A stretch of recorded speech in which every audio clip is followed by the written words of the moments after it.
Pour cette avant-dernière émission de l'année 2015, mesdames et messieurs, je suis entourée des compétences de mon pays, des intelligences de mon pays. Je suis avec Ali Malé de Congo Web Télévision. Joyeuse fête de Noël, Ali Malé. Oui, merci à vous autant, Madame Paulette. Voilà, c'est déjà Noël cette semaine. Je suis avec Christian Bossembe.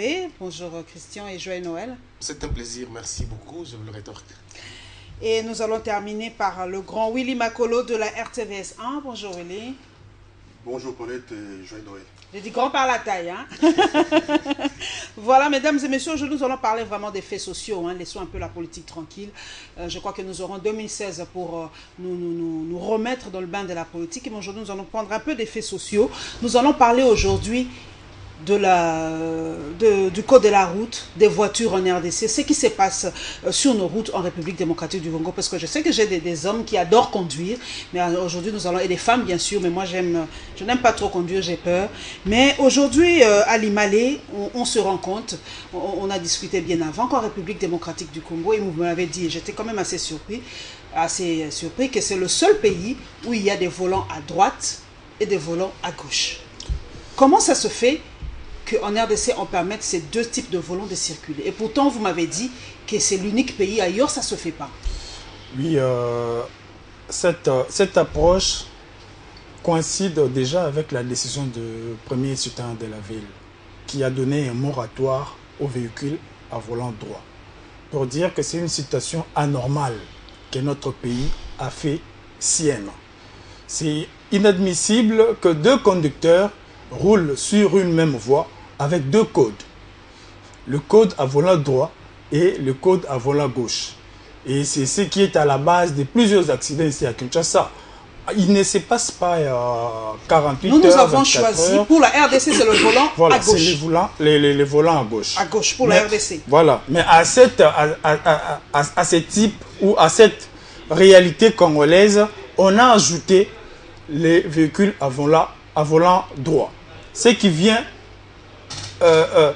imposer une autre méthode de circulation routière à la base de tout ce que nous déplorons aujourd'hui. Christian Bossembe, volant gauche, volant droit, la RDC c'est le volant à gauche. Alors comment ça se passe? Vous qui conduisez, quel risque il y a quand vous conduisez ici en République démocratique du Congo si vous avez le volant droit? C'est vrai qu'il y a un petit problème au niveau d'angle, au niveau de calcul d'angle, ainsi de suite, mais je ne pense pas que ça doit poser un grand problème de circulation, dans la mesure où nous avons des gens qui ont conduit le véhicule de volant du côté droit, mais qui n'ont jamais connu d'accident. Le problème n'est pas vraiment ça, le problème c'est les conducteurs. Le volant droit n'est pas si mauvais qu'on le dit. Si, c'est aussi mauvais que ça, mais le plus grand problème, ce n'est pas ça. Le plus grand problème, c'est celui qui conduit les véhicules. C'est celui qui conduit les véhicules. Qu'a-t-il comme niveau? Est-ce qu'aujourd'hui nous sommes soumis... nos routes ne sont pas adaptées avec ce volant à droite? Non, là n'est pas... Oui, c'est vrai que j'ai commencé par dire que c'est un problème, oui. Mais ce n'est pas le plus grand problème que ça. Parce que nous avons des gens qui conduisent le volant droit, mais qui n'ont jamais connu des problèmes, qui n'ont jamais fait d'accident. Parce qu'ils connaissent conduire. Mais ici, le problème est à quel niveau? À qui on dessert le permis de conduire si ce n'est pas le permis d'assassinat? À qui nous donnons ces permis-là? Nous donnons des permis aux voyous, si je dois le dire comme ça, aux gens qui n'ont aucune expérience routière.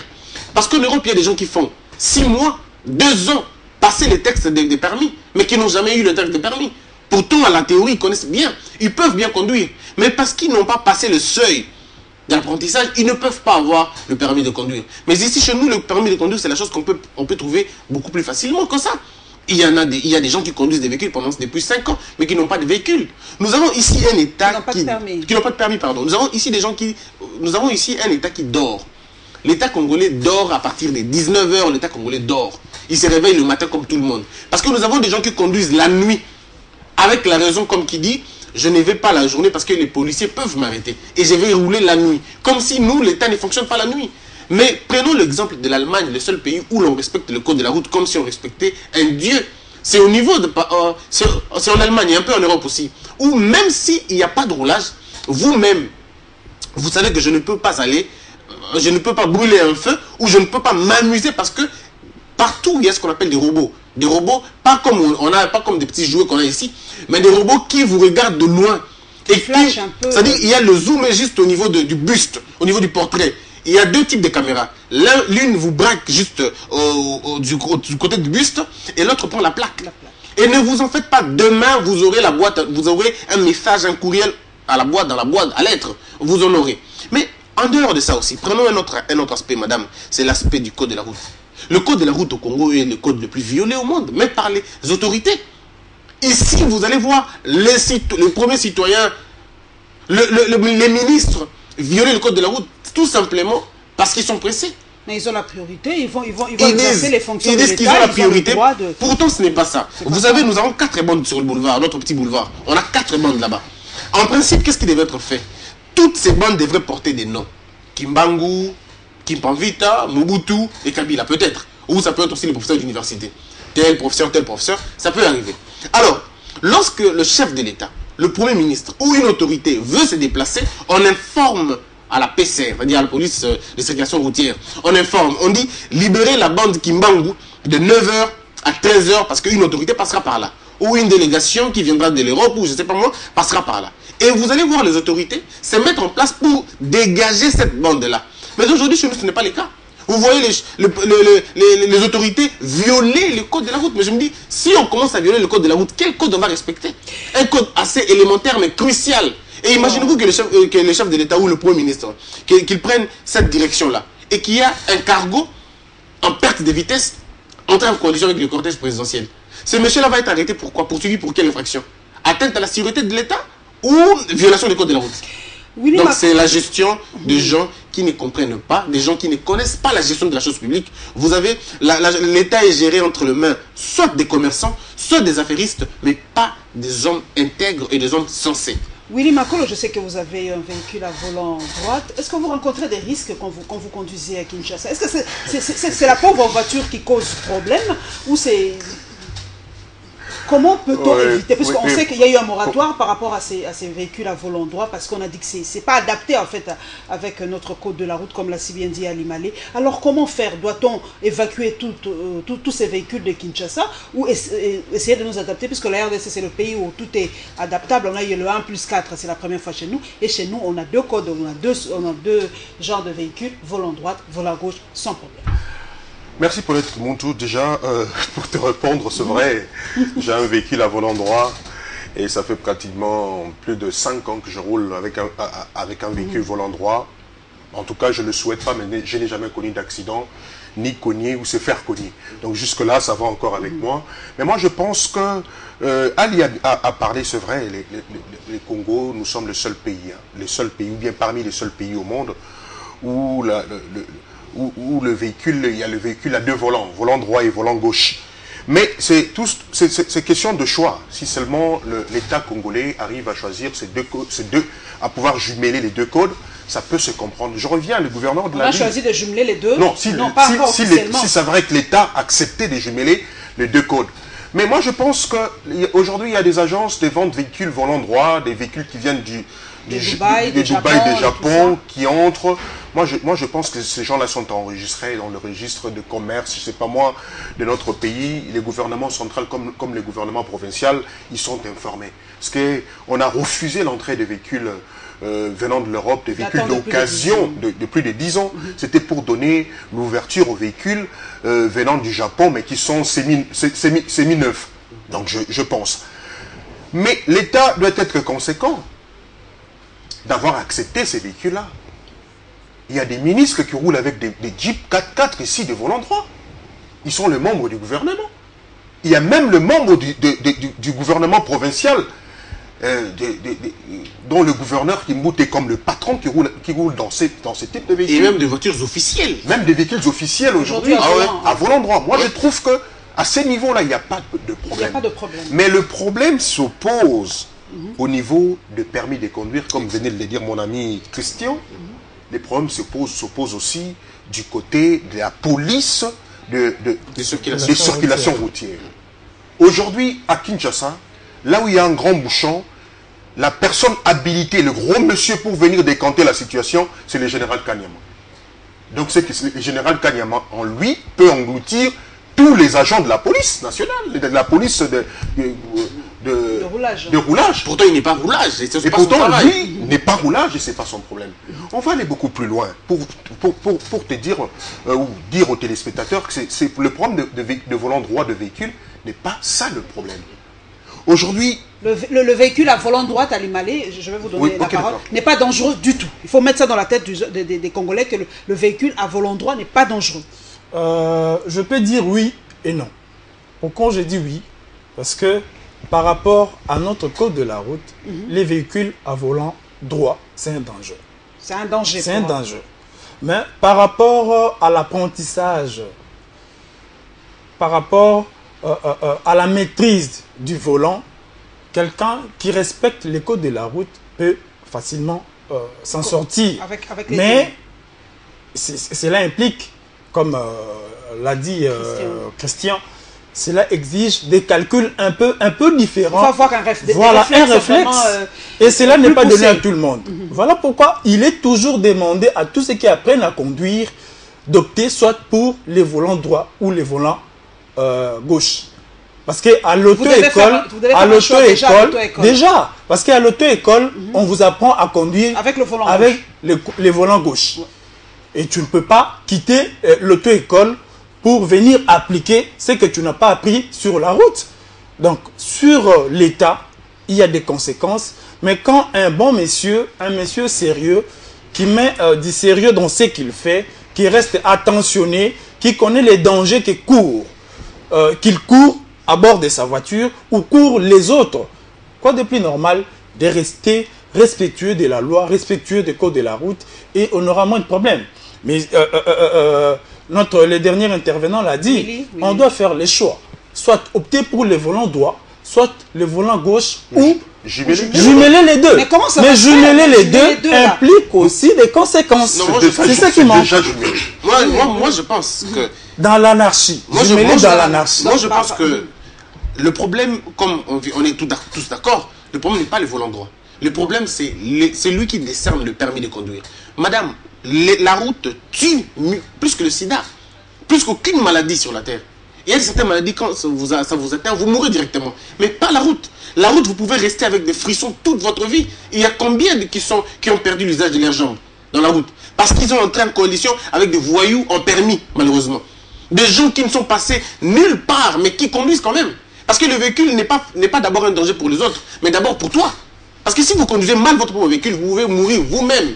Et qu'est-ce qui est de plus perdant que l'État perde un individu parce qu'il est allé se faire du mal lui-même? Donc c'est pourquoi, dans certains pays, vous pouvez faire 2 ans en train de suivre la formation justement pour avoir ça. Mais ici, regardez, qui peut ouvrir des écoles de conduite ou des écoles d'auto-école? Mais en tout cas, c'est auto aussi. C'est vraiment auto. Quelqu'un se réveille un matin, il ouvre une école, il a 7 voitures, et bien, il place ça là-bas. Et nous le voyons comme ça. Aucun agrément. Il faut une licence spéciale pour ouvrir. Il faut de l'agrément, madame. C'est comme tout autre. Vous devez avoir de l'agrément. Et ça doit être comme on respecte les instituts supérieurs, nous devons respecter les auto-écoles. Parce que là, vous donnez le permis, c'est-à-dire vous donnez la licence à des gens qui ont une décision sur la vie des autres. Puisque conduire est un métier aussi. Voilà, conduire est un métier. Mais conduire est un danger d'abord pour soi et pour les autres.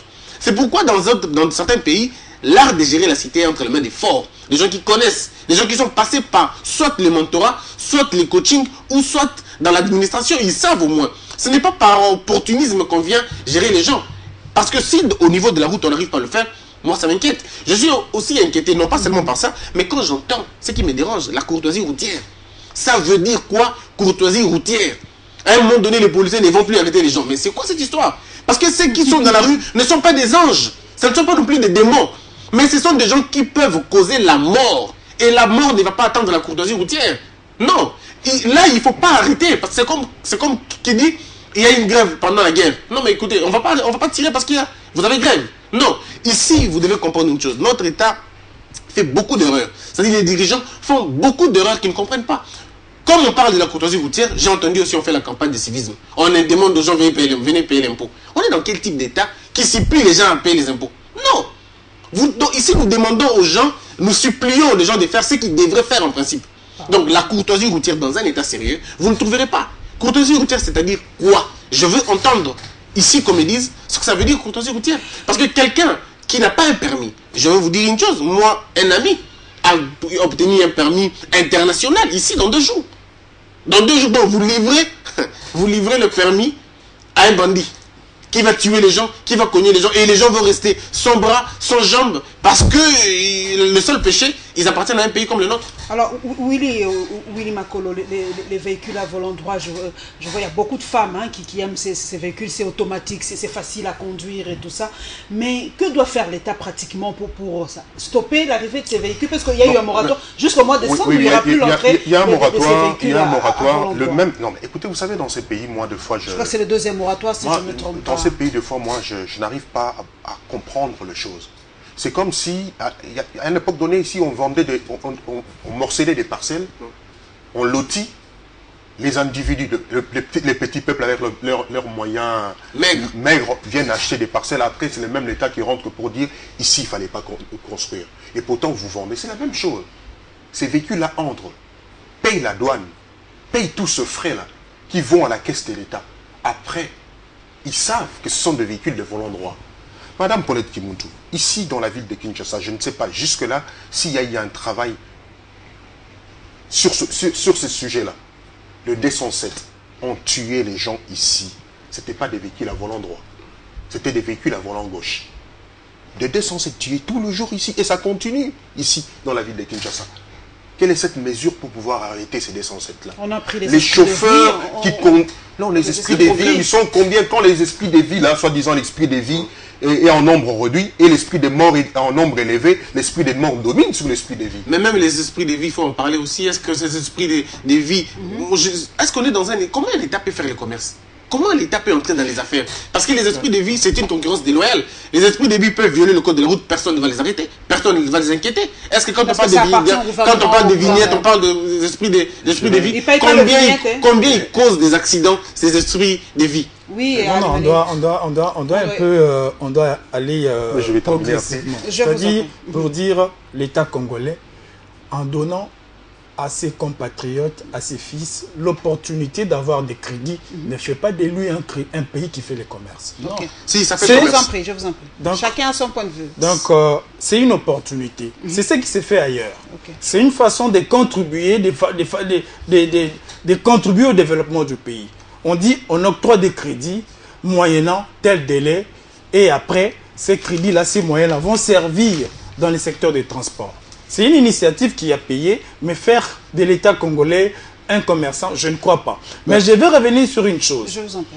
On a parlé de l'esprit de vie, on a parlé de l'esprit des morts. Là, on se met tous d'accord qu'il y a un problème dans la tête des chauffeurs des Congolais. C'est le conducteur. C'est d'abord les conducteurs qui posent problème.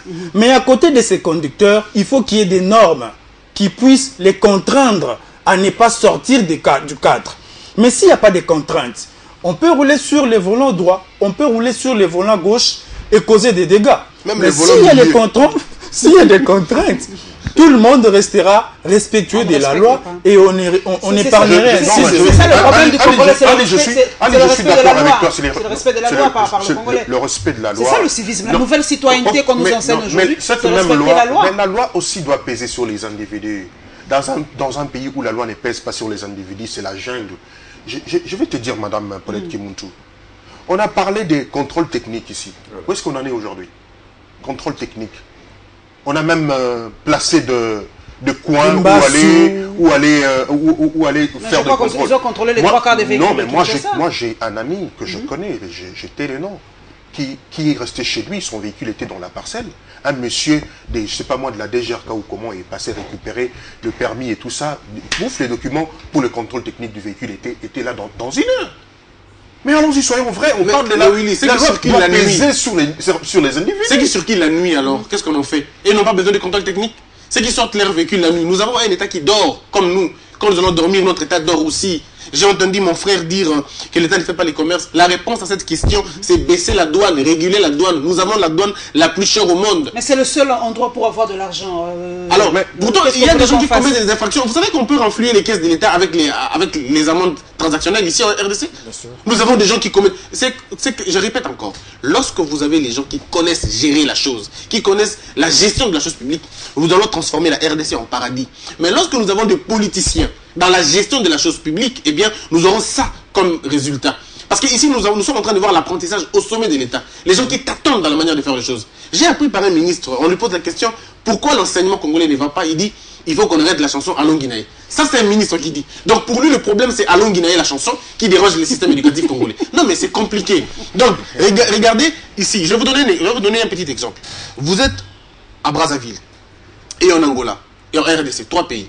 Vous allez acheter les histoires en Chine pour venir construire une maison ici, et dans les 3 pays. Celui qui est à Brazzaville, ça va lui coûter la moyenne, 46 000 $. La moyenne. 46 000 pour une maison du type normal. Une maison vraiment élémentaire comme en technologie. 46 000 $. En Angola, ça va lui coûter 48 000 $. Mais ici, chez nous, ça peut nous coûter 72 000 $. 72 000 pour le même type de maison.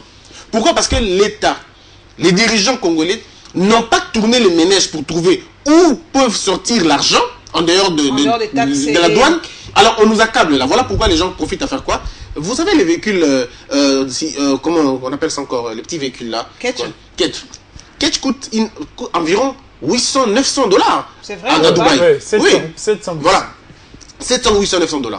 Mais vous achetez ça là-bas. Le prix que vous aurez, pour que votre véhicule arrive ici, le prix que vous aurez à débourser, c'est 4 fois plus que le prix d'achat. C'est compliqué. Vous avez une voiture à 3 000 $ que vous achetez là-bas. Vous faites toutes les dépenses pour que ça arrive ici. Ça vous coûte 9 000 balles. Parce que vous avez une douane la plus élevée au monde. Mais si nous avons la douane de Zimbabwe, par exemple, la douane de Zimbabwe, c'est pratiquement la moitié de ce que nous avons ici. Au Zimbabwe, vous pouvez acheter une voiture en Dubaï à 900 $ et vous dépensez tout. Vous arrivez à une histoire de 2500, 2100 $. Et vous avez le véhicule chez vous. Chez vous.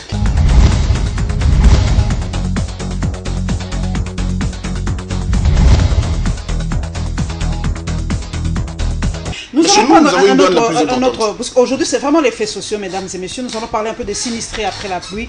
Oui, Willy Makolo, je sais que vous roulez à volant droite, vous passez sur Kabambaré, vous regardez les pauvres Congolais qui sont là, qui vivent sous la pluie. Vous passez vers Matete, le quartier des Marais où il y a des maisons noyées et tout ça. Mais on se pose la question, vraiment...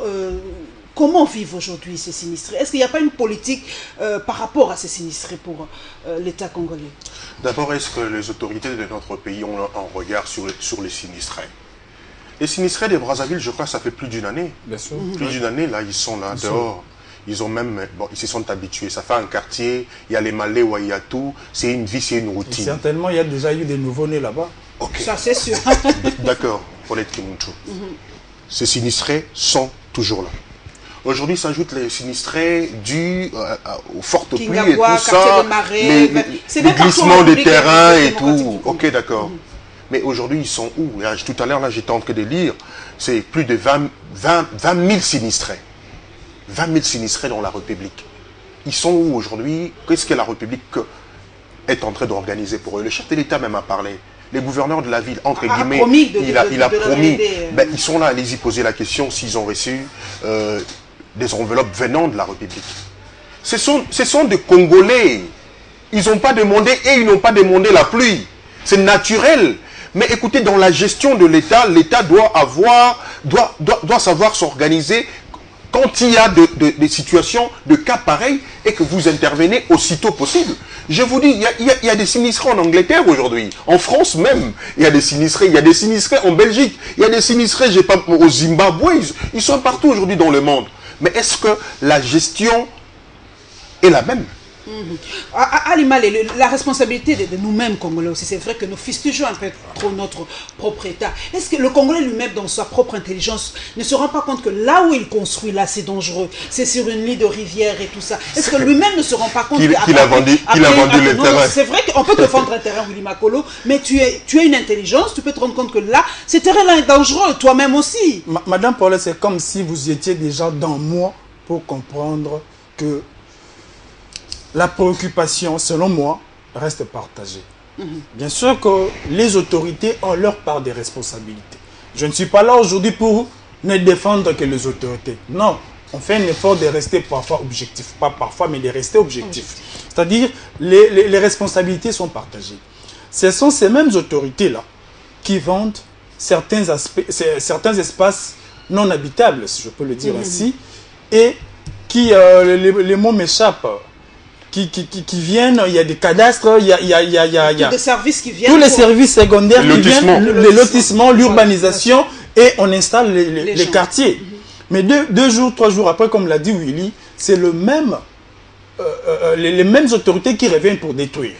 C'est de là que vient la responsabilité de l'autorité.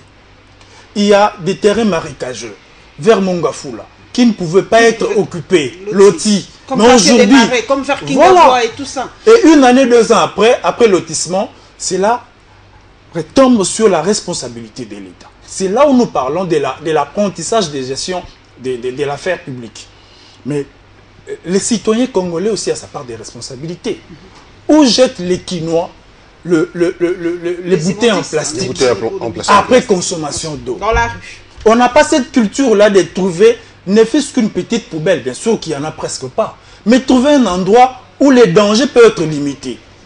Et quand nous jetons nos bouteilles, quand nous jetons nos sachets partout, et quoi de plus normal que la capitale s'attende à de telles inondations. Et après, c'est 30 000 personnes qui restent dans la rue, qui passent la nuit dans la belle étoile. Maintenant, pour moi, les responsabilités restent partagées. Mais c'est à l'État de prendre maintenant de prendre mais parlant de certaines personnes victimes de ces inondations, j'ai suivi comme tout autre Congolais à la télé qu'il y a certaines personnes qui ont été assistées par une enveloppe, mais la question est de savoir est-ce que cette enveloppe-là représente quoi? Est-ce que c'est juste pour l'animation de leurs membres de famille décédés, ou c'est pour leur permettre de quitter les endroits aujourd'hui déclarés sinistrés pour aller ailleurs, ne pas subir les mêmes sorts avec le temps? Christian Bossembe, vous avez à rebondir sur les cas des sinistrés? Madame, ici, je mets quiconque à défi. Que les causes des sinistrés, ça n'a rien à voir avec l'inondation. C'est la mauvaise politique de l'urbanisation. Les endroits construits, les cités construites par le Belge ne sont jamais sujettes à inondation. Jamais. Mais les endroits construits par nous, le Congolais, après le départ de Belge, causent de problèmes. Parce qu'il n'y avait aucune politique d'urbanisation. On ne construit pas une ville sans égout. Il faut qu'il y ait d'abord un travail au niveau du sous-sol avant de construire avant. Parce que vous devez d'abord faire la canalisation des eaux, d'abord faire l'étude de terrain, d'abord, ensuite vous allez construire. Il y a un principe sacro-saint dans la gestion, c'est-à-dire l'urbanisation précède l'homme. L'homme ne vient pas avant l'urbanisation. Ici au Congo, regardez des avenues. Regardez comment est-ce que les avenues sont créées. Pêle-mêle. Surtout dans les nouveaux quartiers. Personne n'imagine. Même là où les maisons sont belles, oui, quand vous voyez personne n'imagine. La rue, c'est comment vous pouvez circuler dans un quartier sans toilette publique? C'est dans quelle ville vous vivez? Je ne comprends pas. Ici, le problème, c'est que quand mon frère dit c'est le peuple congolais, non. Jésus est venu pour les pécheurs. L'État est venu pour les récalcitrants. L'État n'est pas venu pour les bonnes personnes qui ont une bonne âme. Non. L'État est venu pour redresser ceux qui sont en dehors, les mettre sur la ligne. L'État ne peut pas dire, on ne peut pas partager les responsabilités avec le peuple congolais. Non. Dans un État sérieux, lorsque l'État vous dit, venez construire dans l'eau, c'est que l'État a mis des mesures en place pour que l'eau là ne soit pas dangereuse. Pays-Bas est construit dans l'eau. Washington, dans l'eau. Miami, dans l'eau. Dubaï, dans l'eau. Tous les grands pays aujourd'hui du monde sont construits dans l'eau. On ne peut pas parler des terrains marécagés. On ne parle pas des terrains marécagés parce que si l'autorité connaît ce qu'il doit faire, on transforme la terre en paradis et les gens y vivent. Mais ici, les sinistrés, je crois que mes amis ont parlé des problèmes sociaux des sinistrés. Moi, je me suis beaucoup plus étalé sur les causes, pas les conséquences. Nous souffrons pas par rapport à l'inondation parce que les pluies tombent à tout moment. Et si nous sommes incapables de gérer l'inondation telle qu'on a ici, et qu'est-ce qu'on fera si Catherine venait ici? Qu'est-ce qu'on fera si Trifon venait ici? Donc vous comprenez qu'on va avoir des problèmes sérieux ici parce que vous avez comme l'impression les choses évoluent, mais nous n'évoluons pas. Les choses évoluent, la société évolue, mais la gestion de la population n'évolue pas. Dans chaque pays, comme l'a dit mon frère, quand il y a des sinistrés, il y a un fonds public pour ça. Mais ici, Quel est le public? C'est du coup, donc nous n'avons aucune politique de prévention, on a plutôt une politique de réparation. Et une politique de réparation, c'est propre aux faibles. Une politique de prévention est propre à ceux qui connaissent. Mais malheureusement, ici nous sommes dans un système des valeurs qui pervertit ce qu'il intègre, et l'État est devenu un appareil injectoire de la médiocrité et injectoire de la méritocratie et injectoire de la médiocrité. Oui, voilà. Mais je vais continuer dans ce sens-là pour... Je prends d'abord Ali qui a parlé ici. Mais tout justement, il n'y a même pas cela un mois ici, c'était une guerre entre le Premier ministre et le gouverneur de la ville par rapport aux immondices. Déjà, dans 2 semaines, à 2 semaines du départ de l'Union européenne, les poubelles nous ont envahis. Même chez moi à la maison, je suis loin du site à l'Union européenne pour le dépôt des immondices. Mais est-ce qu'il y a une politique de recrutement, de récupération? Puisque en Europe, il y a les résidus alimentaires, il y a des bouteilles, il y a des sachets en plastique. Tout est Ali nous a parlé ici qu'où est-ce que le petit peuple vont jeter les bouteilles en plastique et tout ça. Mais si rien que de poubelles dans les quartiers sont remplies et que l'État n'arrive pas à pouvoir vous dire, écoutez, déposez ici, on viendra le récupérer, on va envoyer des bouteilles à Boukine, on va envoyer des plastiques en plastique, des résidus alimentaires seraient transformés pour les bétails. Même pour l'alimentation de l'énergie. Tout justement, ça doit venir de là, Paulette Kimoutou. Tout ça là, c'est toute une politique. En physique, il y a un terme physique qui dit rien ne se perd, rien ne se gagne, tout se transforme. Dans ces pays, tout se perd, ne se transforme pas. Soyons logiques. Les peuples, je me répète toujours, je le dis ici, lorsque la loi pèse sur les individus, lorsque l'État arrive à pouvoir structurer, le peuple va suivre. Lorsqu'il y a un chemin, on vous dit passez par ici, le peuple va passer. Mais lorsqu'il n'y a pas un chemin, ils vont frayer eux-mêmes leur propre chemin. En République démocratique du Congo, nous avons un vrai problème. Posez la question au ministère des Affaires sociales. Quel est le budget alloué à ces ministères-là? Il n'y a pas. Et pourtant, nous sommes un pays à 80%. Ils refusaient d'être le ministère. Nous sommes un pays à 80% où les problèmes sociaux sont très élevés. Mais le ministère des Affaires sociales et les ministères où, si vous y allez vérifier, où le budget alloué à ces ministères-là est le plus faible. J'en connais certains qui refusent même d'y aller. Ils disent, qu'est-ce que c'est que ça va? Il y a même un ministre ici qui a dit, bon, vous m'envoyez au ministère des Affaires sociales, qu'est-ce que je vais aller faire? Nous allons terminer aussi par une note culturelle, c'est vrai.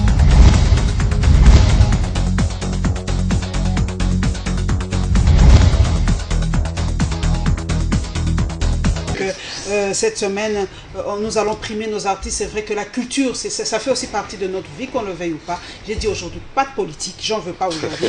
Alors nous allons parler de la musique. Ali Malé, vous êtes quand même une élite. C'est vrai que la culture, c'est l'âme d'un pays. Hein.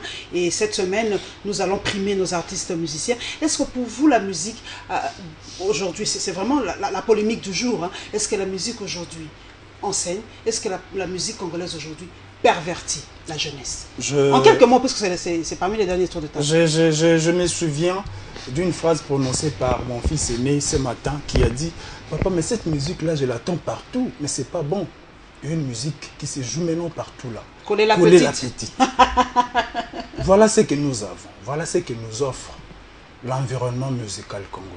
C'est pas congolais, ça c'est camerounais. Non, c'est le choix. Quand ça vient, ça entre et ça y est. Ça s'impose d'office, c'est fini. Donc pour dire que j'ai autant d'exemples à donner ici. J'ai échangé avec les Cordons Biladi pour dire que chez nous, une fois de plus, nous déplorons le manque d'initiative de la part des autorités. Quand la musique étrangère envahit la nôtre, prend les dessus sur la nôtre, nous perdons sur plusieurs aspects. Mais cela ne veut pas dire que nos musiciens n'ont pas de qualité. Oui, nos musiciens ont leur qualité, ils ont marqué les temps, ils continuent à marquer les temps, mais ils doivent être aussi accompagnés par le gouvernement. Ils doivent être surveillés, ils doivent être encadrés. Et c'est ce qui manque. Et ces vides-là donnent lieu à un désordre. Mais il y a des ceux-là qui se tirent qui tire la épingle du jeu. Dans ces désordres pour donner les Christian Bossembe, la musique aujourd'hui va être primée, ça sera Ndoulé Award, on va primer les musiciens congolais, Christian Bossembe. Est-ce pour vous, aujourd'hui, la musique congolaise est noyée dans d'autres musiques aujourd'hui? Est-ce que ça apporte un plus dans la culture de notre pays? Où la musique aujourd'hui est... Vous savez, madame, nous sommes dans un monde qui s'est perverti de jour le jour. Ce n'est pas étonnant de voir nos musiciens congolais être dans la traîne. Parce que, vous savez, M. Franco, qui a chanté Collé la Petite, est poursuivi par son maire, par son préfet. Le préfet de Douala, je crois, poursuit ce monsieur en disant qu'il pervertit la jeunesse. Pourtant, avant, il y avait des gens qui ont fait pire que ça. Donc, il faut peut-être voir ça comme ça. Mais moi, je dis toujours, pour lutter contre les anti-valeurs, il faut faire la promotion des valeurs. Ici, nous avons des musiciens qui n'ont jamais chanté de bêtises, mais qui ne sont jamais promus, malheureusement. Vous avez un monsieur comme Jean Boubal, vous avez des gens qui n'ont pas chanté de bêtises, mais qui sont promus. Mais le problème aussi, c'est entre les lois de l'offre et la demande. Vous attendez quoi par bêtise? La bêtise, c'est tout ce qui a trait au sexe. Pas seulement tout ce qui a trait au sexe, non. C'est tout ce qui ressort, ce qui est couvert par la pudicité, c'est-à-dire par la pudeur, on le met sur la place publique. C'est ça ce que moi j'appelle de la bêtise. Aujourd'hui, nos musiciens nous chantent ce qu'ils font dans leur chambre. Ils nous le sortent comme ça, alors qu'on n'en a pas besoin. Et vous allez les entendre dire, c'est le peuple qui demande. Non. Il y a Gustave Le Bon qui dit, le vrai progrès démocratique, c'est lorsque la foule suit l'élite, et non l'élite suivre la foule. Mais ici, les musiciens, considérés comme l'élite, ces musiciens ont suivi la foule pour donner à la foule ce qu'ils veulent. Pourtant, ce n'est vraiment pas ça le vrai problème. Mais aujourd'hui, parlons aussi des organisations qui décernent le prix à ces musiciens-là. Je me pose une question, sur quelle base, quels sont les critères sur lesquels ils se fondent ces agences? Est-ce la popularité ou le contenu? Si ils se basent sur la popularité, très bien, bon travail. Mais si c'est basé sur le contenu, encore on va alors pas parler. Quel est l'idéal qu'ils poursuivent? Qu'est-ce qu'ils entendent par un contenu propre et un contenu malsain?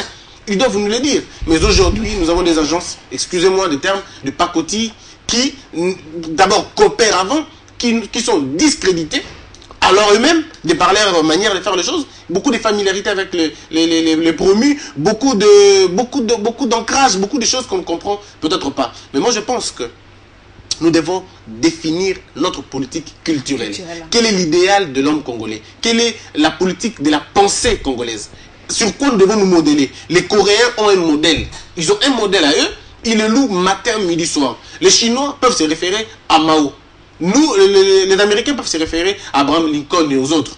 Nous, quel est notre modèle? Quel est notre modèle à suivre? Si, lorsque vous aviez un modèle pendant 32 ans, lorsque les autres viennent, ils détruisent ces modèles-là, et ils font 10 ans, lorsqu'ils vont partir, l'autre vient aussi détruire ces modèles-là, nous sommes à la quête du modèle. Quel est le modèle congolais? Willy Makolo, en tout cas, Ndouléawa, c'est déjà là. Tu vois, toutes les préoccupations des Congolais par rapport à la musique aujourd'hui pervertit les jeunes. La musique aujourd'hui, le contenu n'est pas très bon. Et ceux qui chantent sainement, et permettez l'expression, ne sont pas primés. Vous primez ceux qui pervertit entre guillemets, c'est pas que nous affirmons cela, mais Ndouléawa, c'est ce mercredi. Quels sont les critères pour choisir tel ou tel musicien pour qu'il soit primé? Bon, je suis content parce que ici, je suis avec des journalistes, des confrères, et que je pense que Ndouléawa est une structure composée des journalistes. Donc, c'est vrai, il y a Michel, là, plutôt Christian venait de le dire. Quels sont les critères? Est-ce que des organisations comme ça, des fois ils prennent l'argent, ils font ça? C'est vrai, on ne peut pas le refuser. Il y a eu des organisations comme ça à Kinshasa, en République démocratique du Congo, qui négociaient avant, qui faisaient des trucs. Pourquoi? Parce que ces gens-là doivent organiser des choses, un événement, ils n'ont pas de moyens. Tout ça là, c'est le ministère de la Culture. Est-ce qu'il y a un budget pour la culture congolaise, pour les organisateurs des événements culturels? Parce que ces gens-là n'iront pas quémander, n'iront pas faire de courbettes face aux entreprises ou encore face aux individus qui vont leur imposer des choses parce qu'il va remettre, que je ne sais pas moi, autant. Il y a à boire et à manger dans cette histoire. Mais tout ça, c'est l'État aussi. L'État doit savoir avoir un budget pour pouvoir et avoir la même mise dans des organisations culturelles. Tout à l'heure, là, on parlait des chansons qui touchent même le mœurs congolais. Je vais vous faire rire. Il y a un basketteur congolais que j'étais du nom. Son père, aux États-Unis, le basketteur est marié à une blanche, la blanche sortait de la piscine et les papas qui est Louba, les papas du basketteur, vous comprenez? C'est pour vous dire que la culture congolaise aujourd'hui n'accepte pas des clips de ce genre qu'on voit aujourd'hui à la télévision. Les gens vont parler du raffia. Même Paulette Kimoutou peut être en raffia, mais les dégâts visibles ne vont pas choquer. Mais aujourd'hui, ils pensent que pour nous faire à nous plaisir, pour attirer la popularité au travers de leurs albums, ils doivent amener passez-moi les termes, la sexualité dans les clips vidéo. Mais la sexualité aujourd'hui, poser la question aux enfants. Il y a quelqu'un même qui s'est plaigné, il dit, moi, ma fille vous chante des chansons de ces gens-là, mais la conjugaison, elle en maîtrise pas. C'est un problème. Le mal est facile à gober et que le bien est difficile à apprendre. C'est un problème. Par rapport aux gens qui chantent bien, pourquoi vous les primez? Bon, je prends l'exemple, nous sommes entre nous, comme l'a dit Christian Bossembé, l'élite doit tirer la masse. Quelqu'un comme Jean Goubald, je ne l'ai jamais vu primer. Ne poussez pas Willy à dévoiler. Je vais vous dire, Paulette Kimoutou. Christian l'a dit, moi je suis un amoureux de Jean Goubald. Il joue quelque part ici, en tout cas autant de fois je suis parti. Il chante des chansons avec des thèmes qui fortifient même l'esprit. Exactement. Mais Jean Goubald aujourd'hui, il peut passer ici inaperçu. Inaperçu. Pourquoi? C'est parce que les valeurs au Congo sont renversées. Inversion de valeurs. Même dans notre métier ici, Paulette Kimoutou, on va parler des Paulette Kimoutou, les gens, ils ont bien été. Mais on va parler d'autres personnes que je ne citerai pas les noms ici. Ce sont des stars de la télévision que les gens maîtrisent. Mais pourtant, ce sont des gens qui sont tout le jour dans des milieux compliqués. Qui sont tous sauf sérieux. Je vous en prie. Donc, on va nous coller des intentions, des procès. Non, mais nous ne sommes pas là. On reste du côté culturel. Moi, je dirais il y a des artistes qui font un travail à louer. Il y a des artistes qui font aussi un travail, soi-disant, bon, mais bâclé, sur le plan de valeur. Mais nous avons besoin de valeur aujourd'hui. Nous avons besoin de valeur. Sur cette table, moi, je ne viens pas défendre les artistes. Quand bien même que je suis journaliste et que je peux appartenir dans une structure qui prime. Non, je ne suis pas là. Ici, ce qui importe, c'est que nos artistes doivent donner au public, à nos enfants. J'ai suivi ici à Congo l'émission de Willy Kaembe, je crois, où il a reçu Félix Soizé. Il dit, moi je suis Félix Soizé, quoi. Mes parents sont vivants, j'ai des enfants. Il dit, je chante. Est-ce que mes parents peuvent suivre mes clips à la télévision? Quels sont ces artistes et musiciens qui peuvent brandir ces clips vidéo aux enfants, devant leurs enfants, devant les parents? Ce qui veut dire que tout cela réside à une seule chose. Tout doit être structuré par l'État. L'État montre le chemin. Lorsque le chemin n'est pas visible, les gens vont frayer les chemins. Je reviens. Madame, j'aimerais un petit point. Vous savez, en Allemagne, il y a, je crois, 6 mois ou 8 mois, les études ont été faites, ils se sont rendus compte qu'à l'hôpital, enfin, dans les hôpitaux, il n'y avait pas de naissance de bébé. Alors les psychologues et tout le reste des scientifiques se sont posé des questions. Pourquoi il n'y a pas de bébé? Eh bien parce que les gens n'ont pas eu le temps de faire l'amour. Ce qui veut dire que les gens étaient accablés par le travail, qui n'ont pas eu ce temps-là. Il n'y a que chez nous au Congo où nous avons même le temps d'aller violer. Parce que nous n'avons pas du boulot, les gens ne sont pas occupés. Autant, le fait que les gens ne sont pas occupés, les gens s'emploient, s'évertuent dans le mal. Robert Malthus disait, les lits de pauvres féconds. Ce qui veut dire, lorsque vous n'êtes pas occupé à travailler sérieusement, votre cerveau ne produira que de la bêtise parce que l'homme naturellement est enclin vers le mal. Alors, c'est comme ça. Lorsque l'État et les dirigeants sont faillibles, ils ont failli à leur mission, la seule digression que les hommes font, généralement, c'est dans la bêtise. Voilà pourquoi, en Afrique, la production de la bêtise, elle est beaucoup plus développée, plus évoluée. Un peu comme si... il y a la bêtise, un peu comme les clips américains. Oui, je suis d'accord. Les clips américains, c'est pire. Je suis d'accord. Dans 2 secondes. Ils font comme s'ils étaient en train de faire la concurrence. Qui va mal chanter? Mais les clips américains sont vicieux. Les clips américains, une question aux artistes musiciens congolais. Paulette Kimoutou, si tu le permets.